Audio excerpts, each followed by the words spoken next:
We're speaking about when you feel out of your depth as a student in counselling. Now, this happens all the time. We hear about it on the Facebook group when we talk together. Rory, my goodness me, am I worthy? I feel out of my depth here. Am I the right person for this client? All of those kind of questions come up. So it's very common. You may have felt it or you may feel it as you go into your placement. Tell us more about it, Rory. Yes, and you're absolutely right, Ken. This came up in our Facebook group. And if you want to pop into our Facebook group and have a look round, just go to Facebook, type in Counselling Tutor, and there you are. And you are absolutely right, Ken, that it's not unusual for those who are students to feel out of their depth. And usually what happens, in my experience, is that students do maybe in the first year of their diploma or their degree, they get a real underpinning of the theory, the ethics, the law, all the things they need to be a therapist. They do their skills practice, and then they go into the therapy room, meet the client, and at some point, I think the penny drops that this isn't the same as skills practice.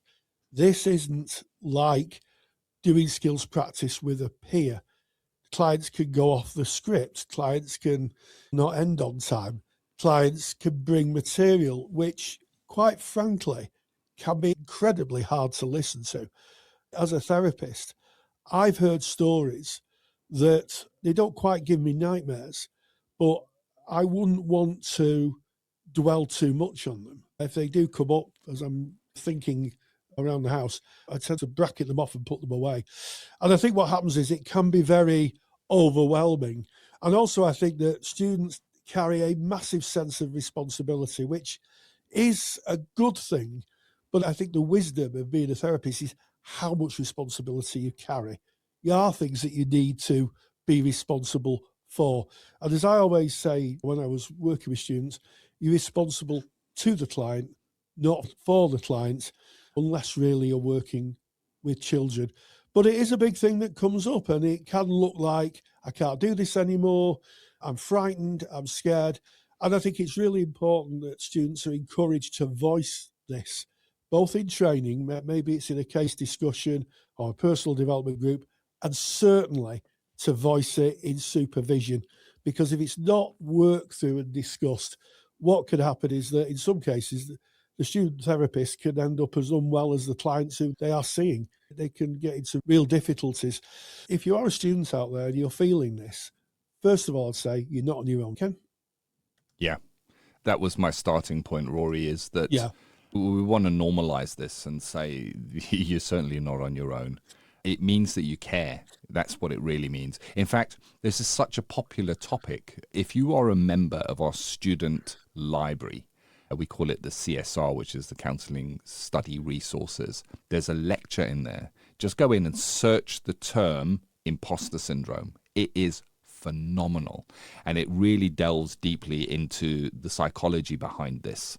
It's that feeling that I'm out of my depth. I can't do this. Any minute now, people are going to see through me. I'm just a student. I can't even remember some of the theory when I'm doing my assignments. All of these kind of things can play out in a loop in your mind as you're going through. Client starts bringing a presentation, and it's not a presentation that you've worked with before, and you think, I don't know how to work with that. And what do you do when a client starts bringing this kind of a presentation? So it can even show itself within a skill session with a client, and it can be, at the very least, it takes you away from the relationship with the client, because if you're in your own mind going, am I able to work with this, you're no longer with the client in whatever it is that they are bringing.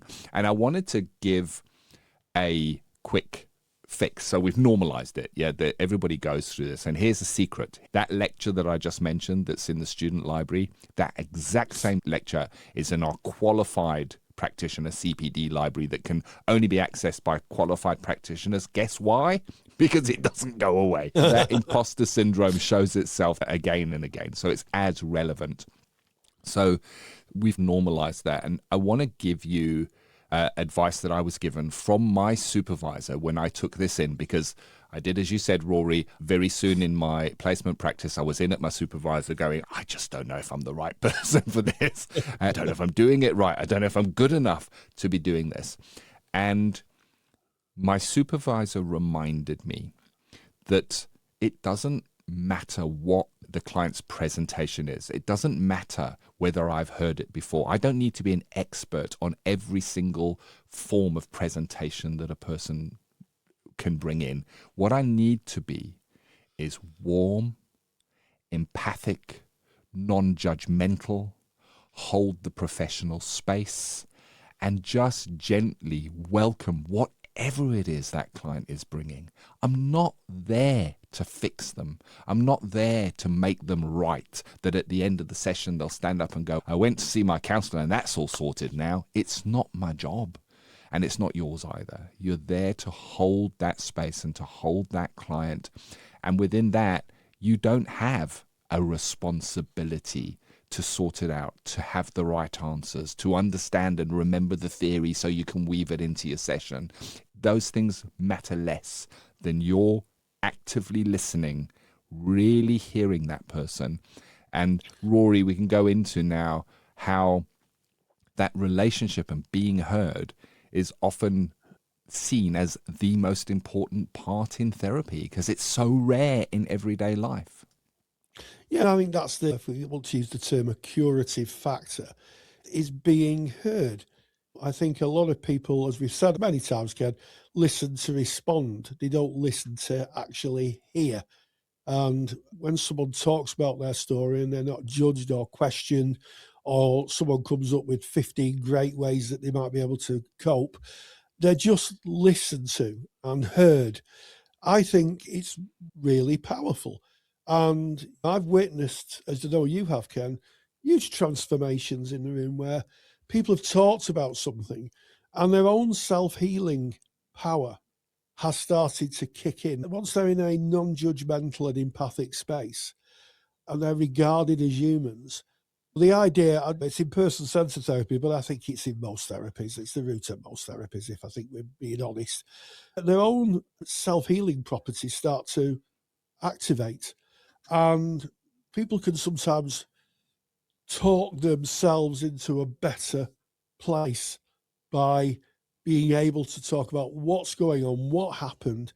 And you're absolutely right. We're not experts. Our job is to listen, to be there for the client and offer the soil of a different kind, Ken, to offer that kind of space to discuss. And I think also, if you are a student and you're listening to this and you're feeling the weight of the work is starting to be a bit burdensome, I think that is not only a trip to your supervisor and a discussion in your training, but also your own personal therapy. I think if it's bringing stuff up for you, then maybe, and it's not maybe, I think it's a definite route to having your own personal therapy and exploring what's going on for you. And that is one of the reasons that courses ask that you undertake your own personal therapy. You have 10 or 20 hours because the material can be so powerful. It's a safety net, really.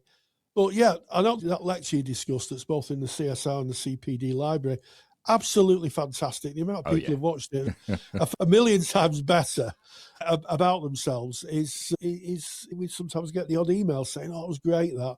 But yeah, I want to say, if you're a student, you're listening to this and you feel this, and our conversation's resonating with you, you're not on your own, and you're probably doing a better job in service of your client than you believe that you are at this point. Yeah, very much. It means you care. That's where we started. So what we've done, we've taken the topic, we've talked around it, we've normalized it. You believe me, you're not alone. We have spoken about small techniques of what you might do within a session. If that comes up within a session, recognizing why you are there, you're there to hold that client.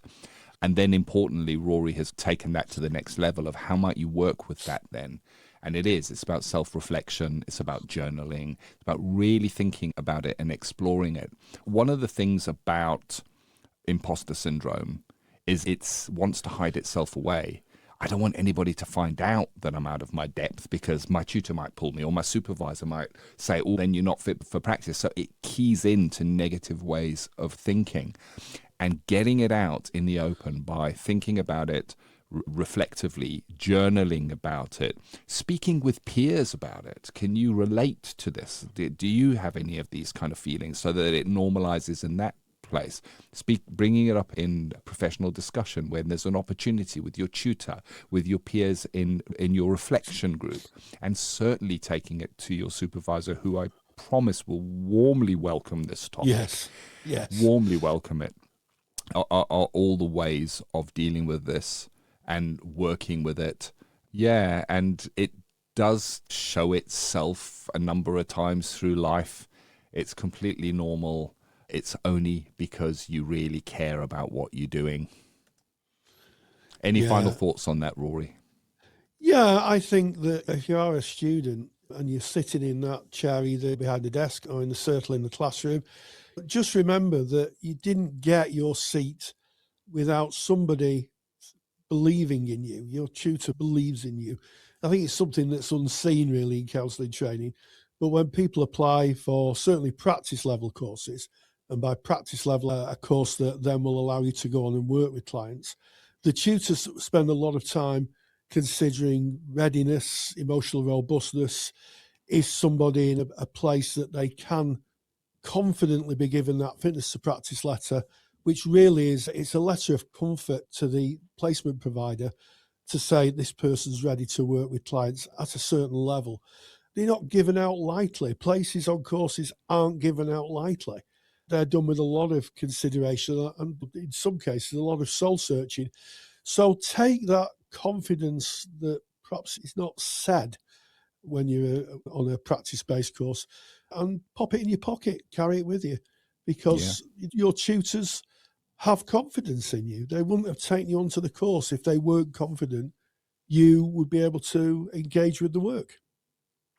And we focused very much on what that might look like as you go into practice and you're seeing clients, but it can apply at other stages in your counselling training journey as well. You may have this feeling around the work that you're doing, around the assignment. You may have an assignment referred and this feeling comes up for you. Everything we've spoken about remains the same. Think about it, reflect on it, journal about it, speak about it to as many people as you can, as much as you can. I'm putting my hand up here and normalizing that I had assignments referred. Rory, did you have any assignments referred? Everyone, I used to write them in batches. There you go. Just send another one in. I think that there's something to that as well. It's about robustness. It really is about robustness. And when we opened this topic, Rory mentioned that sometimes we get some pretty heavy material that comes our way. And the training process to become a counsellor, it's not like any other kind of training courses that you go on and degrees that you go on. It's so different. And part of the training makes you robust. It asks you to refine yourself in those robust areas. It's all part of developing as a counsellor, as a psychotherapist, so that when you're out, that you are that person that is deserving of that seat, as Rory was saying. And when you've got those people behind you, your supervisor saying you can do this, your tutor saying you can do this, the agency you're working in saying you can do this, your letter that says you can do this, you've got all the validation you need. You're underpinned by the theory of your modality. You communicate using tried and tested skills that counsellors have used for decades and decades that are effective. You're okay. You are held. You're not alone. You're not alone. It might feel like it when you're in the room. And I wanted to leave on one final part of this. We were speaking about feeling not able to manage. What happens when the client speaks about this kind of topic? I don't know anything about that topic. I've never been divorced, but I've worked with many clients who spoke about perhaps their journey through divorce and what that was like for them. And I didn't feel a need to go and get a great big thick book on divorce and learn everything about it and then go and experience it myself to be able to be there empathically and in service. And I think that's an example. And the opposite side of that coin is sometimes if we have got experience of something happening to us, it can be a deficit in a client relationship as opposed to an asset. So an example of that, I worked in recovery services for many years, and I have my own recovery journey and my own recovery story. And one of the first things I learned is I've got to put that down and never bring it up. So I can't listen to a client speaking about their journey and go, you know what, I was in exactly the same place. What you need to do is this and this, because that's what worked for me. That's not helping that client. They're going to find their own way. hopefully there's something in our discussion today that might ease that for you, or it may just call upon you to revisit it in a different way. Thank you for watching. I hope you found this video valuable. For more free resources, have a look at our YouTube channel or visit counsellingtutor.com